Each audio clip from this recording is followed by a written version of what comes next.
ওং কৃষ্ণায় বাসুদেবায় হরয়ে পরমাত্মনে প্রণত কেলসনাশায় গোবিন্দায় নমো নমঃ। যিনি শ্রীকৃষ্ণ, যিনি ভগবান শ্রীহরি, যিনি সর্বশক্তিমান পরমাত্মা, তিনি আমাদের সকল ক্লেশ বিনাশ করেন, সেই গোবিন্দকে বারংবার প্রণাম জানাই। সমস্ত মহাকাব্যের মণিমুক্ত জীবন দর্শনের পরম সত্য শ্রীমদ্ ভগবদ গীতা এক মহাযুদ্ধের প্রাক্কালে ধর্ম অধর্মের দ্বন্দ্বের মাঝে মানব জীবনের গভীরতম প্রশ্নের উত্তর মিলেছিল কুরুক্ষেত্রের যুদ্ধক্ষেত্রে।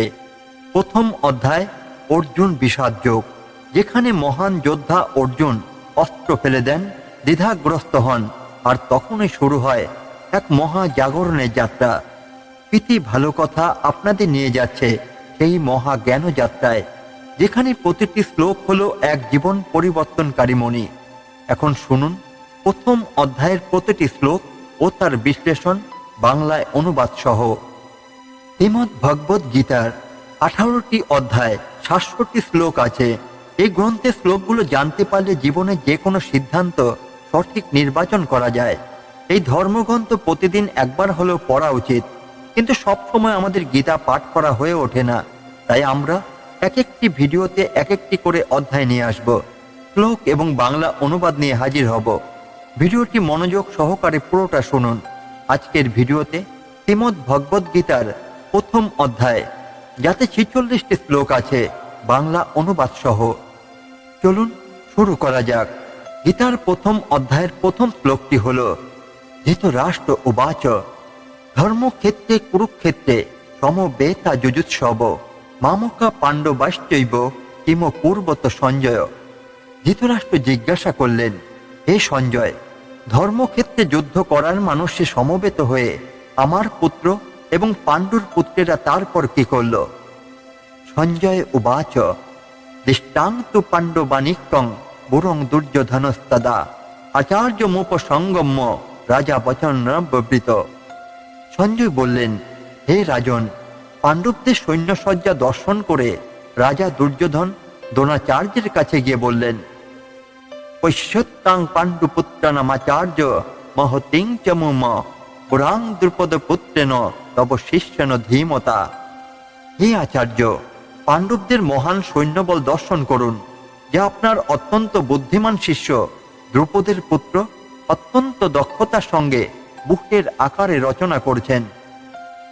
অত্র শূরা মহেশাসা ভীমার্জুন সমাযুধি যুযুদ্ধান বিরাটশ্চ দ্রুপদশ্চ মহারথ দৃষ্টকেতুশ্চৈকিতান কাশীরাজশ্চ বীর্যবান পুরুজিৎ কুন্তিভোজশ্চ শৈবশ্চ নরপুঙ্গব যুধামন্যশ্চ বিক্রান্ত উত্তমজাশ্চ বীর্যবান সৌভদ্র দ্রৌপদেয়াশ্চ সর্ব এব মহারথা। সেই সমস্ত সেনাদের মধ্যে অনেকে ভীম ও অর্জুনের মতো বীর ধনুধারী রয়েছেন এবং যুযুধান ও দ্রুপদের মতো মহাযোদ্ধা রয়েছেন। সেখানে দৃষ্টকেতু চেকিতান, কাশীরাজ, পুরুজিৎ, কুন্তিভোজ ও শৈব্যের মতো অত্যন্ত বলবান যোদ্ধারও রয়েছেন। সেখানে রয়েছেন অত্যন্ত বলবান যুধামন্য, প্রবল পরাক্রমশালী উত্তমজা, সুভদ্রার পুত্র এবং দ্রৌপদীর পুত্রগণ। এইসব যোদ্ধারা সকলেই এক একজন মহারথী। अस्माकंत विशिष्टाज्य तान्निबोधदिजत्तम नायका मम सैन्यस्य संगार्थं तानुब्रवीमिते। হে দ্বিজোত্তম, আমাদের পক্ষে যে সমস্ত বিশিষ্ট সেনাপতি সামরিক শক্তি পরিচালনার জন্য রয়েছেন, আপনার অবগতির জন্য আমি তাদের সম্বন্ধেই বলছি। ভবান ভীষ্মশ্চ কর্ণশ্চ কৃপশ্চ সমিন্তিঞ্জয় অশ্বত্থামা বিকর্ণশ্চ সমদত্তিস্তৈব চ। সেখানে রয়েছেন আপনার মতোই ব্যক্তিত্বশালী ভীষ্ম, কর্ণ, কৃপা, অশ্বত্থামা, বিকর্ণ ও সোমদত্তের পুত্র ভূরিশ্রবা, যারা সর্বদা সংগ্রামে বিজয়ী হয়ে থাকেন। অন্যে চ বহুব সুরা মদর্থে ত্যক্ত জীবিতা নানা শস্ত্র প্রহরণা সর্বে যুদ্ধ বিশারদা। এছাড়াও আরো বহু সেনানায়ক রয়েছেন, যারা আমার জন্য তাদের জীবন ত্যাগ করতে প্রস্তুত। তারা সকলেই নানা প্রকার অস্ত্রশস্ত্রে সজ্জিত এবং তারা সকলেই সামরিক বিজ্ঞানে বিশারদ। অপর্যাপ্তং তদস্মাকং বলং ভীষ্মাভিরক্ষিতম পর্যাপ্তং তিদমেতেষাং বলং ভীমাভিরক্ষিতম অয়নেষু চ সর্বেষু যথা ভাগমস্তিতা ভীষ্মমেবাভিরক্ষস্ত ভবন্ত সর্ব এবহি। আমাদের সৈন্যবল অপরিমিত এবং আমরা পিতামহ ভীষ্মের দ্বারা পূর্ণরূপে সুরক্ষিত, কিন্তু ভীমের দ্বারা সতর্কভাবে সুরক্ষিত পাণ্ডবদের শক্তি সীমিত। এখন আপনারা সকলে সেনাবুহের প্রবেশ পথে নিজ নিজ গুরুত্বপূর্ণ স্থানে স্থিত হয়ে পিতামহ ভীষ্মকে সর্বত্রভাবে সাহায্য প্রদান করুন। তস্য সঞ্জয়ান সর্ষং কুরু বিদ্ধ পিতামহ সিংহনাদং বিনোদাচ্চৈ শঙ্খং দদ্ম প্রতাপবান। তখন কুরুবংশের বৃদ্ধ পিতামহ ভীষ্ম দুর্যোধনের হস্ত উৎপাদনের জন্য সিংহের গর্জনের মতো অতি উচ্চনাদে তার শঙ্খ বাজালেন। তত শঙ্খাশ্চ ভেজর্চ পনবানক গোমুখা সহ শৈবাভহনস্ত সহ শব্দস্ত মূল ভবৎ। তারপর শঙ্খ, ভেরি, পনব, আনক ঢাক, অগমুখ সিংহা সমূহ হঠাৎ একত্রে ধ্বনিত হয়ে এক তুমুল শব্দের সৃষ্টি হল। তত শৈত্য হৈর্যুক্তে মহতি সানন্দে স্থিতৌ মাধব পাণ্ডবৈশ্চৈব দিব্য শঙ্খ পদ্মমতু। অন্যদিকে শ্বেত অশ্বযুক্ত এক দিব্য রথে স্থিত শ্রীকৃষ্ণ ও অর্জুন উভয়ে তাদের দিব্য শঙ্খ বাজালেন। পাঞ্চজন্যং ঋষিকেশ দেবদত্তং ধনঞ্জয় পুণ্ডং দদ্ম মহাশঙ্খং হিম কর্মা বিকদর। তখন শ্রীকৃষ্ণ পাঞ্চজন্য নামে তার শঙ্খ বাজালেন, অর্জুন বাজালেন তার দেবদত্ত নামক শঙ্খ, এবং বিপুল ভোজনপ্রিয় ও ভীমকর্মা ভীমসেন বাজালেন পুণ্ড নামক তার ভয়ঙ্কর শঙ্খ। অনন্ত বিজয়ং রাজা কুন্তি পুত্র যুধিষ্ঠির নকুল সহ দেবশ্চ সুঘোষমণি পুষ্পকৌ কাশ্চর্য পরমেশ্বাস শিখণ্ডী চ মহারথ তিষ্টদুম্ন বিরাটশ্চ সাত্ত্বকিশ্চা পরাজিত দ্রুপদ দ্রৌপদেয়াশ্চ সর্বস্ব পৃথিবীপতে শোভদশ্চ মহাবাহু সংখ্যান দধূম পৃথক পৃথক। কুন্তিপুত্র মহারাজ যুধিষ্ঠির অনন্ত বিজয় নামক শঙ্খ বাজালেন এবং নকুল ও সহদেব বাজালেন সুঘোষ ও মণিপুষ্পক নামক শঙ্খ। হে মহারাজ, তখন মহান ধনুর্ধর কাশীরাজ, প্রবল যোদ্ধা শিখণ্ডী, দৃষ্টদ্যুম্ন, বিরাট অপরাজিত সাত্ত্বকী দ্রুপদ, দ্রৌপদীর পুত্রগণ, সুভদ্রার মহাবলবান পুত্র এবং অন্য সকলে তাদের নিজ নিজ পৃথক শঙ্খ বাজালেন। স ঘোষ ধাত্র রাষ্ট্রানাং হৃদয়ানি বেদায়রত নভশ্চ পৃথিবীং জৈব তুমুল্লহ বনুনায়দন। শঙ্খ নিনাদের সেই প্রচণ্ড শব্দ আকাশ ও পৃথিবী প্রতিধ্বনিত করে ধৃতরাষ্ট্রের পুত্রদের হৃদয় বিদারিত করতে লাগল। অথ ব্যবস্থিতান দিষ্টাং ধাত্র রাষ্ট্রানক বিধ্বজ প্রবৃত্তে শস্ত্র সম্পাতে ধনুরুদ্যম পাণ্ডব ঋষিকেশং তদা বাক্য মেদমাহ মহিপতে। সেই সময় পাণ্ডুপুত্র অর্জুন হনুমান চিহ্নিত পতাকা শোভিত রথে অধিষ্ঠিত হয়ে তার ধনুক তুলে নিয়ে স্বর নিক্ষেপ করতে প্রস্তুত হলেন। হে মহারাজ, ধৃতরাষ্ট্রের পুত্রদের সমরসজ্জায় বিন্যস্ত দেখে অর্জুন তখন শ্রীকৃষ্ণকে এই কথাগুলি বললেন। সেনোর ভয়ের মধ্যে রথং স্থাপয় মেহুচ্যুত যাব দেতান্নিরিক্ষেহং যদ্ধু কামান বস্তিতান কর্ময়া সহ যদ্ধ ব্যামশ্রীন রণ সমুদ্যমে। অর্জুন বললেন, হে অচ্যুত, তুমি উভয় পক্ষের সৈন্যদের মাঝখানে আমার রথ স্থাপন করো, যাতে আমি দেখতে পারি যুদ্ধ করার অভিলাষী হয়ে কারা এখানে এসেছে এবং এই মহা সংগ্রামে আমাকে কাদের সঙ্গে যুদ্ধ করতে হবে। যতস্য মানানো ব্যক্ষে হহং যহ এতে হত্র সমাগতা ধাত্ত রাষ্ট্রস্য দুর্বেদ্য যুদ্ধে প্রিয় চিকৃষ্যব। ধৃতরাষ্ট্রের দুর্বুদ্ধি সম্পন্ন পুত্রকে সন্তুষ্ট করার বাসনা করে যারা এখানে যুদ্ধ করতে এসেছে তাদের আমি দেখতে চাই। এবং মুক্ত ঋষিকেশ গোরা কেশেন ভারত সেনুর ভয়ের মধ্যে তাপয়িত্তা রথোত্তমম। সঞ্জয় বললেন, হে ভরত বংশধর, অর্জুন কর্তৃক এভাবে আদিষ্ট হয়ে শ্রীকৃষ্ণ সেই অতি উত্তম রথটি চালিয়ে নিয়ে উভয় পক্ষের সৈন্যদের মাঝখানে রাখলেন। ভীষ্ম দ্রোণ প্রমুখত সর্বেষাং চ মহিক্ষিতাম উবাচ পার্থ পশ্যতান সমবেতান কুরুন্নীতি। ভীষ্ম, দ্রোণ প্রমুখ পৃথিবীর অন্য সমস্ত নৃপতিদের সামনে ভগবান ঋষিকেশ বললেন, হে পার্থ, এখানে সমবেত সমস্ত কৌরবদের দেখো। তত্রা পশ্চাৎ তিতান পার্থ ইত্যনথ পিতামহান আচার্যন্মাতুলান ভত্তীনা পুত্রান পুত্রান্ন সংহিংস্ততা শ্বশুরান সুহৃদবশ্চৈব সেনয়োরুভয়োরপি।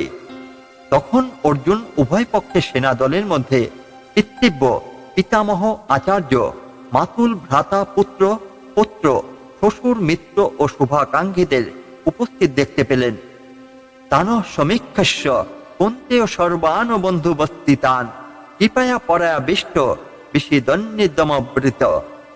যখন কুন্তিপুত্র অর্জুন সকল রকমের বন্ধু ও আত্মীয় স্বজনদের যুদ্ধক্ষেত্রে অবস্থিত দেখলেন, তখন তিনি অত্যন্ত কৃপাবিষ্ট ও বিষণ্ণ হয়ে বললেন, অর্জুন উবাচ দৃষ্টেমং স্বজনং কৃষ্ণ যুজুৎসং সমুপস্থিতম হৃদন্তি মম গাত্রাণি মুখং চ পরিশুষ্যতে।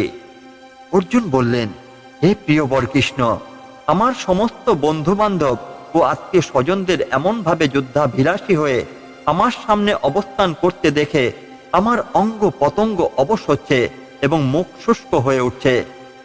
দেপথুশ্চ শরীরে মে রোমহর্যশ্চ জায়তে গান্ডিবং হর্ষতে অশ্বাততক চৈব পরিদাহতে। আমার সর্বশরীর কম্পিত ও রোমাঞ্চিত হচ্ছে, আমার হাত থেকে গান্ডি খসে পড়ছে এবং ত্বক যেন জ্বলে যাচ্ছে। নঃ চ শক্লম ব্যস্তাতুং ভূমোত্তীব চ মে মনঃ নিমিত্তান চ পশ্চামি বিপর্যাতানি কেশব। হে কেশব, আমি এখন আর স্থির থাকতে পারছি না, আমি আত্মবিস্মৃত হচ্ছি এবং আমার চিত্ত উদ্ভ্রান্ত হচ্ছে। হে কেশী দানবহন্তা শ্রীকৃষ্ণ, আমি কেবল অমঙ্গল সূচক লক্ষণ সমূহ দর্শন করছি। হনু পশ্যামি হত্যা স্বজন মাহবে ন কাঙ্ক্ষে বিজয়ং কৃষ্ণ নচ রাজ্যং সুখানি চ। হে কৃষ্ণ, যুদ্ধে আত্মীয় স্বজনদের নিধন করা শ্রেয়স্কর দেখছি না। আমি যুদ্ধে জয়লাভ চাই না, রাজ্য এবং সুখ ভোগও কামনা করি না। কিং নো রাজ্যেন গোবিন্দ কিং ভৈগ জীবিতেন বা যেসামর্থে কাঙ্ক্ষিতং নো রাজ্য ভোগাং সুখানি চ। ত যুদ্ধে প্রাণাংস্তক্তা ধনানি চ আচাইমেহ বস্তি তার্যা পিতর পুত্রাস্থৈব চ পিতামহ। মাতুলা শ্বশুরা পুত্রা শ্যালা সমন্ধীনস্তথা এতান্ন হস্তমিচ্ছামি ঘন হপি মধুসূদন অপি তৈলক্য সাজস্য হেত কিং নু মহিকৃতে নিহত্ত ধাত্ত রাষ্ট্রন্ন কাপ্রীতি সজানার্দন। হে গোবিন্দ, আমাদের রাজ্যই কি প্রয়োজন, আর সুখভোগ বা জীবন ধারণেই বা কি প্রয়োজন, যখন দেখছি যাদের জন্য রাজ্য ও ভোগ সুখের কামনা তারা সকলেই রণক্ষেত্রে আজ উপস্থিত। হে মধুসূদন, যখন আচার্য, কর্তৃব্য পুত্র, পিতামহ, মাতুল, শ্বশুর পুত্র, শ্যালক ও আত্মীয় স্বজন সকলেই প্রাণ ও ধনাদির আশা পরিত্যাগ করে আমার সামনে যুদ্ধে উপস্থিত হয়েছেন, তখন তারা আমাকে বধ করল, আমি তাদের হত্যা করতে চাইব কেন? যে সমস্ত জীবের প্রতিপালক জনার্দন, পৃথিবীর তো কথাই নেই, এমনকি সমগ্র ত্রিভুবনের বিনিময়ে আমি যুদ্ধ করতে প্রস্তুতি নই। ধৃতরাষ্ট্রের পুত্রদের নিধন করে কি সন্তোষ আমরা লাভ করতে পারব? পাপো মেবাশ্রয়েদস্মান হত্যৈতানাতয়তেন তস্মানহার বয়ং হস্তু ধত্ত রাষ্ট্রান সমান্ধবান স্বজনং হি কথং হত্যা সুখিন শ্যাম মাধব। এই ধরনের আততায়ীদের বধ করলে মহাপাপ আমাদের আচ্ছন্ন করবে। সুতরাং বন্ধু বান্ধব সহ ধৃতরাষ্ট্রের পুত্রদের সংহার করা আমাদের পক্ষে অবশ্যই উচিত হবে না। হে মাধব, লক্ষ্মীপতি শ্রীকৃষ্ণ, আত্মীয় স্বজনদের হত্যা করে আমাদের কি লাভ হবে, আর তা থেকে আমরা কেমন করে সুখী হব?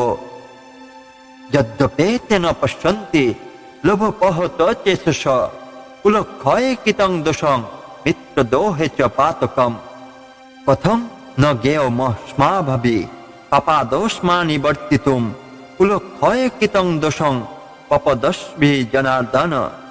হে জনার্দন, যদিও এরা রাজ্যলোভে অভিভূত হয়ে কুলক্ষয়জনিত দোষ ও মিত্রদ্রোহ নিমিত্ত পাপ লক্ষ্য করছে না, কিন্তু আমরা কুলক্ষয়জনিত দোষ লক্ষ্য করেও এই পাপ কর্মে কেন পবিত্র হব? কুলক্ষয় পনশান্তি কুল ধর্ম সনাতনা ধর্মে নষ্ট কুলং ইতস্ম ধর্ম ভিবভত্যুত। কুলক্ষয় হলেও সনাতন কুলধর্ম বিনষ্ট হয় এবং তা হলে সমগ্র বংশ অধর্মে অভিভূত হয়। অধর্ম বিভবাত কৃষ্ণ পাদশান্তি কুলস্তয় ত্রিষু দিষ্টাসু বাঞ্চেয় জায়তে বর্ণ শঙ্কর। হে কৃষ্ণ, কুল অধর্মের দ্বারা অভিভূত হলে কুল বধূগণ ব্যভিচারে প্রবৃত্ত হয় এবং হে বাঞ্চেয় কুলস্ত্রীগণ অসৎ চরিত্রা হলে অবাঞ্ছিত প্রজাতি উৎপন্ন হয়। শঙ্কর নরকায়ব কুলঘ্রাণাং কুলস্য পতন্তি পিতরে হেস্যাং লুপ্ত পিণ্ড দক্রিয়া। বর্ণ সংকর উৎপাদন বৃদ্ধি হলে কুল ও কুল ঘাতকেরা নরকগামী হয়। সেই কুলে পিণ্ডদান ও তর্পণ ক্রিয়া লোপ পাওয়ার ফলে তাদের পিতৃপুরুষেরাও নরকে অধঃপতিত হয়। দস্যরেতই কুলঘ্রাণাং বর্ণস্তরৈক্যই উৎসাদন্তে জাতি ধর্মা কুল ধর্মাশ্চ শাশ্বতা।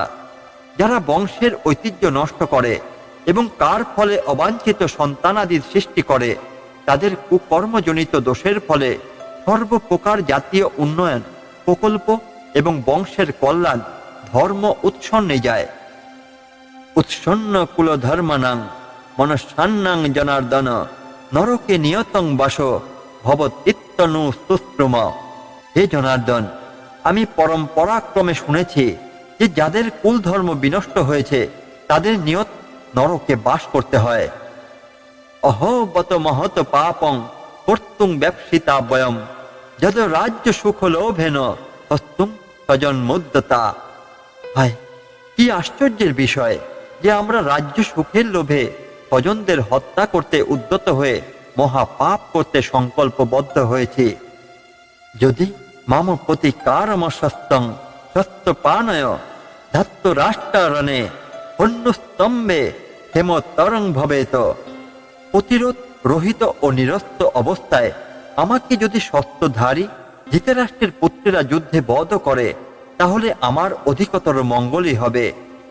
এব মুক্তার্জুন সংখ্যে রতপস্ত উপাবিশত বিস্তেজ্য শশরং চাপং শোক বিঘ্ন মানস। সঞ্জয় বললেন, রণক্ষেত্রে এই কথা বলে অর্জুন তার ধনুর্বাণ ত্যাগ করে শোকে ভরা ক্লান্ত চিত্তে রথপরি উপবেশন করলেন। এভাবেই প্রথম অধ্যায় শেষ হয় এক গভীর হতাশার মধ্যে। অর্জুন অস্ত্র ফেলে দেন, যুদ্ধে অংশগ্রহণ করতে অস্বীকার করেন। কিন্তু এটাই কি শেষ? না, এখান থেকে শুরু হবে এক মহা জাগরণের পথ। এই দ্বিধা, এই সংকট কেবল অর্জুনের নয়, আমাদের সকলের। জীবনের প্রতিটি মোড়ে আমরাও তো সংকটে পড়ি। কি করব, কি সত্য, কি উচিত, এসব প্রশ্ন আমাদের মাঝেও জাগে। কিন্তু শ্রীকৃষ্ণ তখনও কথা বলেননি। আগামী অধ্যায় থেকে শুরু হবে পরম তত্ত্বের প্রকাশ। আপনি যদি জানতে চান কিভাবে শ্রীকৃষ্ণ অর্জুনকে পথ দেখিয়েছিলেন, কিভাবে হতাশার অন্ধকার থেকে আলোর দিকে নিয়ে গিয়েছিলেন, তবে আমাদের সাথেই থাকুন। পরের অধ্যায়ে অপেক্ষা করছে এক মহা জ্ঞান যাত্রা। আপনি যদি ভিডিওটি পছন্দ করেন তাহলে লাইক, শেয়ার ও সাবস্ক্রাইব করতে ভুলবেন না। আপনাদের মতামত আমাদের পরবর্তী ভিডিওর জন্য খুবই গুরুত্বপূর্ণ। জয় শ্রীকৃষ্ণ। আবার দেখা হবে পরবর্তী পর্বে।